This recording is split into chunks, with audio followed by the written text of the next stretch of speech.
예수님 부활하셨습니다. 예수님 부활하셨습니다. 다시 한번 예수님 부활하셨습니다.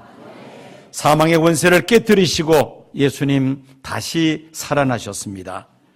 이미 예수님은 살아계실 때 제자들에게 여러 차례 대제사장들과 서기관들과 장로들에게 고난을 받으시고, 그리고 십자가에 달려 죽으시고 죽은 지 사흘째 되는 날 다시 살아날 것을 말씀을 하셨습니다. 예수님의 부활은 이미 구약 성경에도 예언된 사건이었던 것입니다. 이처럼 예수님은 구약에 기록된 성경 말씀대로, 예수님이 친히 하신 말씀 그대로 죽으신 지 사흘째 되는 날 다시 살아나셨습니다. 이 부활은 기독교인들에게 매우 중요한 사건입니다. 왜냐하면 예수님의 부활은 예수님 한 분으로 끝나는 것이 아니라 장차 모든 성도들도 함께 부활할 것을 예표하고 있는 사건이기 때문입니다. 사도 바울은 예수님의 부활을 부활의 첫 열매라 말씀하셨습니다. 여러분, 사과나무 묘목을 사다가 심으면 2, 3년 동안 거름을 주고 잘 살피면은 그 사과나무에서 사과 열매가 맺히기를 시작합니다. 첫 열매가 맺힌다는 것은 무엇을 의미합니까? 우리 아동부 어린이들, 사과나무 묘목을 마당에다 심었는데 첫 열매가 열렸다는 것은 무엇을 의미할까요?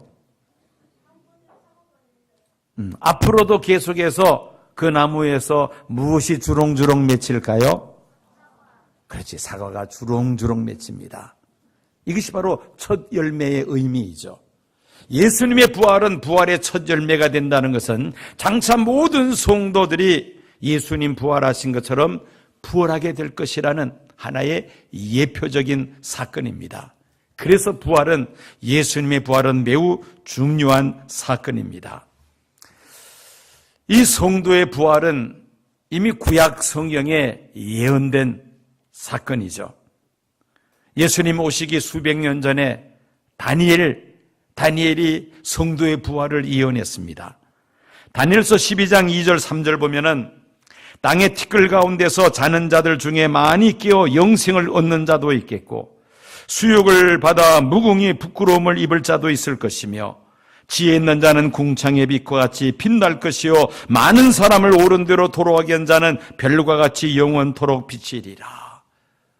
장차 성도의 부활이 있을 것을 다니엘이 예언했던 것입니다. 만약에 부활이 없다면은 이 세상 사람들 가운데 기독교인들은 매우 불쌍한 사람들입니다. 왜냐하면 기독교 신앙은 이 부활을 바탕으로 한 신앙이기 때문이죠.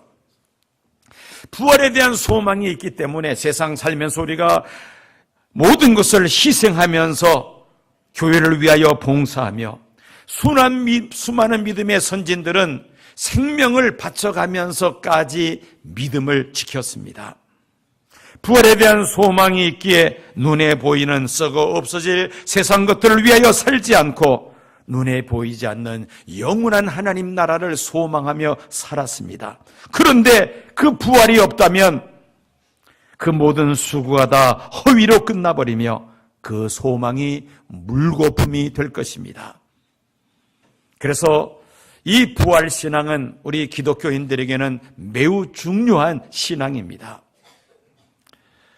언제 성도의 부활이 이루어짐을 성경은 말씀하고 있나요? 먼저 예수님께서 이 부활의 때, 즉 성도의 부활의 때에 대해서 하신 말씀을 살펴봅니다.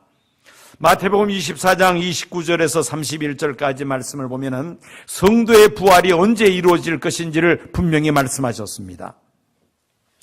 그날 환난 후에 즉시 해가 어두워지며 달이 빛을 내지 아니하며 별들이 하늘에서 떨어지며 하늘의 권능들이 흔들리리라.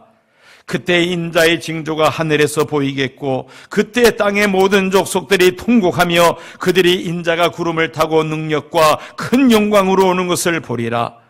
그가 큰 나팔 소리와 함께 천사들을 보내리니 그들이 그의 택하신 자들을 하늘 이 끝에서 저 끝까지 사방에서 모으리라.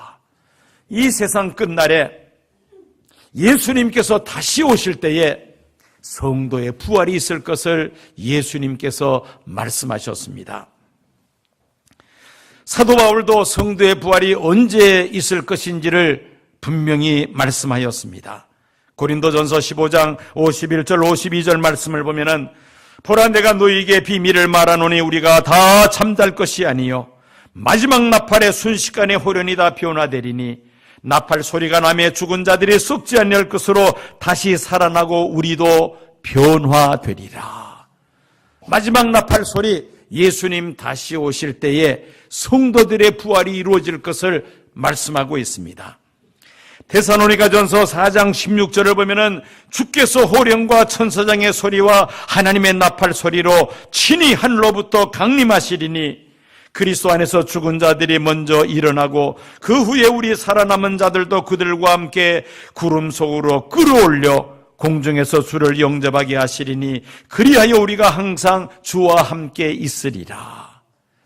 예수님 다시 오실 때에 그리스도 예수 안에서 먼저 세상을 떠난 성도들이 다시 살아나고 살아있어서 예수님 다시 오심을 맞이하는 성도들은 변화하여 예수님을 영접하게 될 것이며 하나님 나라에 영원히 들어갈 것을 말씀하고 있습니다.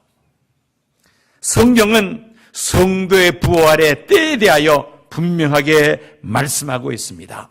자, 그러면 부활의 소망을 가지고 있는 성도들은 과연 이 세상에 살 때에 어떻게 살아야 하겠습니까? 세 가지를 여러분들에게 말씀을 드리고자 합니다. 첫째는 우리가 흔들리지 말아야 합니다. 우리 중고등학생들 손 들어 보시기 바랍니다. 어디에 앉았나요? 손 내리세요. 부활의 소망을 가진 사람은 첫째로 어떻게 해야 한다고요? 설교할 때 무슨 생각들을 하고 있었는지. 자, 그러면 다시 한번 합니다. 부활의 소망을 가진 성도들은 흔들리지 말아야 합니다. 우리 학생들에게 묻습니다. 부활의 소망을 가진 성도들은 어떻게 해야 된다고요? 잘 대답했습니다. 대답 못하면 대답할 때까지 내가 계속 설교하려고 그랬는데, 그래서 통과합니다. 고린도전서 15장 58절 상반절 보면은 내 사랑하는 형제들아 흔들리지 말며 라고 말씀합니다. 세상에서 눈에 보이는 것, 즉 세상 재물과 권력과 명예와 지식과 건강과 이런 것들을 소망하며 살아가는 성도들은 이런 것들이 우리 눈앞에서 사라질 때에 소망도 사라질 수밖에 없습니다. 불안해지기 시작하죠. 상황이 악화되면 불면증에 시달리게 되고 우울증에 빠지기도 합니다. 심하면 스스로 생명을 포기하기까지 합니다. 그러나 부활의 소망을 가지고 사는 성도들은 비록 눈에 보이는 것들로 판단할 때 전혀 희망이 보이지 않는다 할지라도 우리는 좌절하지 않습니다. 오히려 우리는 위기를 기회로 삼습니다. 그 역풍을 헤쳐나가는 사람, 부활의 소망을 가진 성도들입니다. 세상에서 살다가 죽는 것으로 모든 것이 끝난다고 생각하는 사람들은 쉽게 절망하고 좌절하고 포기합니다. 그러나 부활의 소망을 가진 성도들은 어떤 상황 속에서도 그 믿음이 흔들리지 않습니다. 어떤 어려움과 역경도 믿음으로 넉넉히 헤쳐나가게 될 줄로 믿습니다. 1960년대 말 오하이오주에 있는 신시내티 대학에 다니던 어느 다이빙 선수의 간증입니다. 이 대학에는 이 다이빙 선수들이 많이 있었습니다. 이 다이빙 선수와 같은 클래스메이트였던 이제 학생이 찰스 머레이라는 이 다이빙 선수를 이제 전도하고자 했습니다. 시간이 날 때마다 열심히 그 머레이라는 다이빙 선수에게 예수 그리스도의 복음을 전했습니다. 이 선수는 기독교 가정에서 자라지 않았기 때문에 기독교 어떤 종교일지를 잘 몰랐습니다. 그래서 친구가 전해주는 그 기독교 복음에 흥미를 가지고 열심히 귀를 기울였습니다. 어느 정도 이제 분위기가 무르익었다 생각을 하고 이제 그 예수를 영접하게 하기 위해서 그 친구에게 묻습니다. 예수를 구주로 영접하겠느냐고. 그랬더니만은 이 친구가 얼굴을 붉히면서 거절하는 것이었습니다. 왜냐하면은 마음속에 많은 죄들이 떠올라서 감히 예수를 영접할 수가 없었던 것입니다. 2일 후부터 머리에는 말수가 적어지고 또 그 전도하는 친구가 다가오면 자꾸 피하기를 시작했습니다. 그러다가 어느 날 이 복음을 전하고자 하는 친구가 머리로부터 전화 한 통을 받습니다. 구원을 얻기 위해서 성경 어디를 읽어야 하느냐고 전화를 했던 것입니다. 전도하고자 하던 이 친구는 즉시 구원에 도움이 될 만한 성경 구절 몇 개를 전화를 통해서 가르쳐 주었습니다. 몇 날이 지나갔습니다.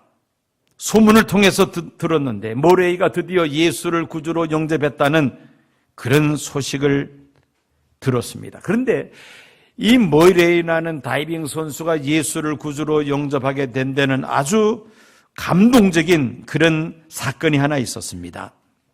이 모레이는 올림픽 다이빙 선수였기 때문에 대학 내에 있는 실내 수영장을 마음껏 언제라도 사용할 수 있는 그런 특권이 있었습니다. 그 전도하는 친구가 가르쳐준 성경을 읽고 예수를 구주로 영접하기로 결심한 그날 밤 10시 30분부터 11시 사이에 이제 수영장에 가서 몸도 풀고 다이빙 연습도 할 겸해서 수영장으로 들어갔습니다. 마침 그날은 보름달이 환하게 비추고 있는 달빛이 밝은 밤이었습니다. 수영장 그 천정이 투명 유리로 되어 있었기 때문에 달빛이 그대로 수영장 안으로 비쳐 들어왔습니다. 전기불을 켜지 않아도 그 수영장 내부가 환하게 보였던 것입니다. 그때 성령님께서 이 모레이의 마음을 움직여 주셔서 자신이 하나님 앞에서 죄인이라는 사실을 깨닫게 해주셨습니다. 그가 친구로부터 들었던 간증과 읽으라는 성경 말씀이 갑작스럽게 머릿속에 떠올랐습니다.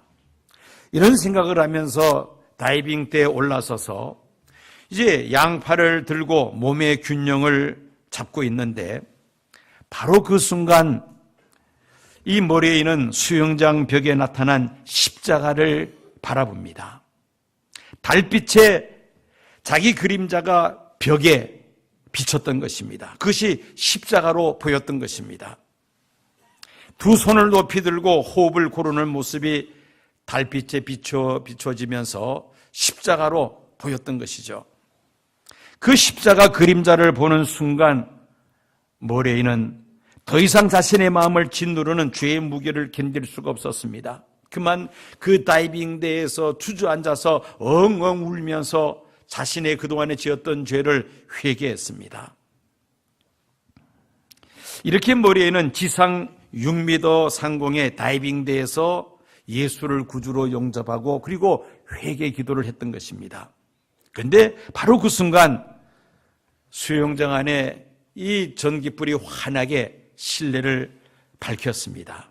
수영장을 관리하는 관리인이 수영장 안을 점검하기 위해서 들어와서 그 전기 스위치를 켰던 것이죠. 그런데 놀라운 사태가 벌어집니다. 다이빙대 위에서 수영장 밑을 내려다 보니까 물이 다 빠져나가고 시멘트 바닥만 보이는 것이었습니다. 낮에 수영장 수리를 위하여 물을 다 빼냈던 것입니다.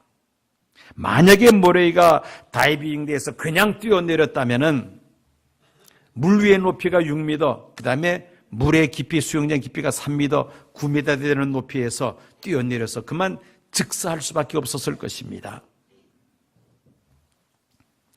이 모레이가 죽을 수밖에 없는 그런 상황이었는데 벽에 비춰진 십자가 그림자를 보고 그 순간 성령의 감동으로 회개했던 것이 오히려 이 선수를 살리는 놀라운 계기가 되었던 것입니다. 예수님의 십자가가 그의 영혼을 구원해 줄 뿐 아니라 그의 육체도 구원해 준 줄로 믿습니다. 예수님의 십자가는 이와 같은 위대한 능력이 있습니다. 누구든지 회개하고 예수를 구주로 영접하면 죄 사함 받고 하나님의 자녀가 되며 영생의 복을 얻게 될 줄로 믿습니다. 예수를 구주로 영접하고 그리고 부활의 소망을 가진 성도들은 어떤 상황 속에서도 그 마음이 흔들리지 않습니다. 하나님 앞에 견고한 믿음을 지키게 될 줄로 믿습니다. 부활의 소망을 가지고 있는 성도들은 첫 번째로 어떻게 한다? 흔들리지 않는다. 두 번째로 주의 일에 더욱더 힘씁니다. 오늘 본문 말씀을 보면은 사도 바울은 부활의 소망을 가진 성도들은 주의 선한 일을 위하여 더욱더 힘쓰는 자가 되어야 함을 말씀합니다. 항상 주의 일에 힘쓰는 자들이 되라. 이는 너희 수고가 주 안에서 헛되지 않은 줄 알미라. 우리 아동부 어린이들에게 묻습니다. 부활의 소망을 가진 성도들은 두 번째로 무엇에 더욱더 힘쓴다고요? 선생님들 소리만 들리고 우리 어린이들 소리는 들리지 않는데 우리 어린이들 한번 대답해 볼까요? 부활의 소망을 가진 성도들은 무엇에 더욱 힘쓴다? 주의 일 됐습니다. 거기까지만 해도 됐습니다. 주의 일에 더욱더 힘쓴다.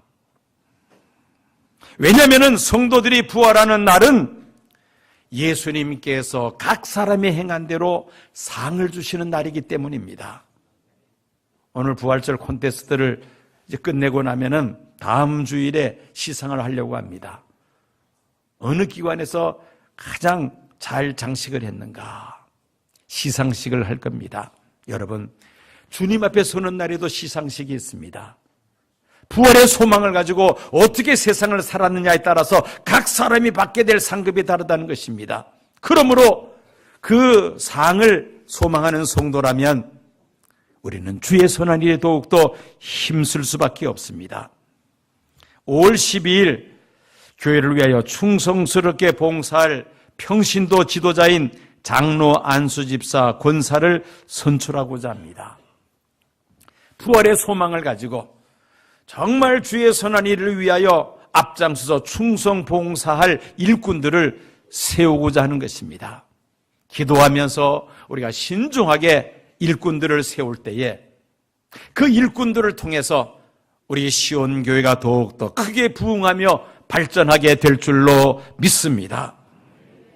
예수님께서 부활하신 부활절을 맞이하여 우리들도 장차 부활하여 각 사람이 행한 대로 상급을 받게 될 그날을 소망하면서 주의 일에 더욱더 힘쓰시는 성도님 되시기를 축원합니다. 이제 세 번째로 부활 소망을 가진 성도들은 전도해야만 합니다. 우리 중고등부 학생들 부활 소망을 가진 성도들은 무엇을 해야 한다고요? 뒷말은 다 빼먹어버리고 전도. 예, 맞습니다. 전도해야만 합니다. 부활의 소망을 가진 성도들은 예수님을 알지 못하고 믿지 못하는 이웃들을 돌아보며 그들도 예수님 다시 오시는 그날에 함께 부활해서 하나님 나라에 들어갈 수 있도록 우리가 해야 할 일이 무엇입니까? 전도하는 일을 힘써야 한다는 것입니다.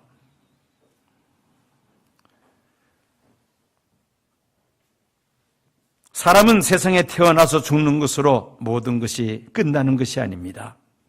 만약에 우리가 태어나서 죽는 것으로 모든 것이 끝난다면은 우리의 삶은 허무하기가 짝이 없습니다. 심지어 살아야 할 가치도 우리가 발견할 수가 없습니다.